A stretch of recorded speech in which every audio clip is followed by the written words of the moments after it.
Ang naturang secret account na nahack ng kaibigan nga nitong si Dennis ang siyang naging tulay para malaman kung ano talaga ang mga tinatago-tago nitong si Dennis.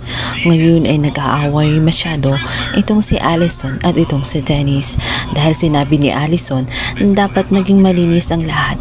Hindi dapat siya nag-iwan ng anumang bakas nang sa ganun ay hindi siya tuluyang pagbibintangan nitong si Wilfred. Hindi sukat akalain nitong si Dennis na mabubuksan ang account na iyon. Bukod pa roon, hindi alam nga nitong si Dennis ang account na iyon sapagkat yun ay gawa nga nitong si Joy.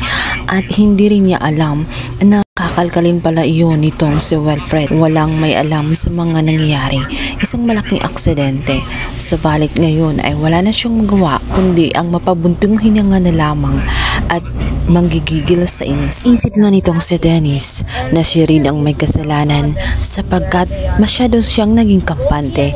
Matapos nga kasi nasubukan siyang sagutin nitong si Carol, ngunit kalaunan ay binawi din ni Carol sapagkat hindi rin yan mararamdaman itong si Dennis. Hindi niya ito mahal, kaya naman ayaw niya itong paasahin. Tingin kasi ni Carol ay ayaw niyang matrap itong si Dennis sa pagmamahal na iisa lamang ang may motibo. Nung mga time na iyon ay dala akala nga ni Wilfred ay kabiguan na nga niya pagdating kay Carol. Kaya naman sinubukan na muna niyang asikasuhin ang kaso na nakabinpin pa rin at mahabang panahon na ay dala wala pa ring matibay na hustisya dahil nga itong si Ronnie ay nakalaya at talagang sinasabi na wala siyang kinalaman, maging siya ay biktima lang din at kagaya ni Carol na akusahan lamang. Kaya naman gusto niyang kalkalin ang nakaraan ng kanyang asawang si Joy. At dahil nga sa tulong ng isang technician na kaibigan, dito niya nalaman ang secret account nga nitong si Joy. At nalaman na rin niya kung sino nga ang tinatago-tago noon ng kanyang asawa. At hindi niya lubos maisip na si Dennis lang pala iyon, kung saan itinuring niya na mabuting kaibigan sa mahabang panahon. Naging karamay niya ito, ngunit ito pala ang isang ahas. At ngayon hindi umaamin itong si Dennis. Gagawa siya ng paraan, aalamin niya ang lahat. At tama nga ang bulong nga nitong si Allison dito sa kanyang kasabwat na itong si Dennis, kung saan ngayong may hawak na konting ebidensya itong si Wilfred na titiyak niya na hindi tutigil itong si Wilfred sa paghahanap ng mga iba pang mga bakas nang sa ganun matuntun at malaman. Hindi ito matatahimik hanggat hindi malaman ang buong katotohanan. Unti-unti na ngang sumisingaw ang baho na tinatago-tago nga nitong si Dennis.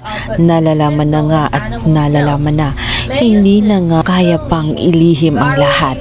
Kaya naman itong si Dennis ay gagawa ng paraan kung papaano makalusot muli sa kanyang mga kasalanan at muli ay ituturo ito kay Wilfred. Palit malakas na ang kutob nga nitong si Carol. Tingin niya ay sinadya ang pagka-aksidente nga nitong si Wilfred.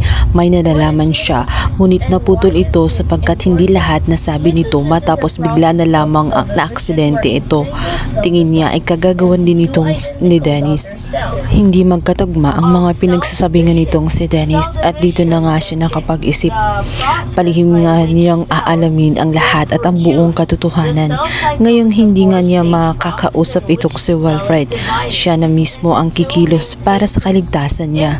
At unti-unti niyang makikita nga ang mga tinatago nga nitong si Dennis dahil ang mga CCTV ay makikita niya. Agad niya itong pinaimbestigahan at nagimbal nga si Carol sa kanyang mga natuklasan sapagkat hindi lamang sa kanyang kwarto ang mayroong nakatanim na CCTV, maging sa sala at sa bawat sulok ng kanyang bahay. At dahil sa mga ebidensyang yun ang naging dahilan kung bakit desidido nga na nga itong si Carol na sabihin ang lahat ng kanyang mga nalalaman tungkol kay Dennis upang sa ganun tuluyan itong paimbestigahan.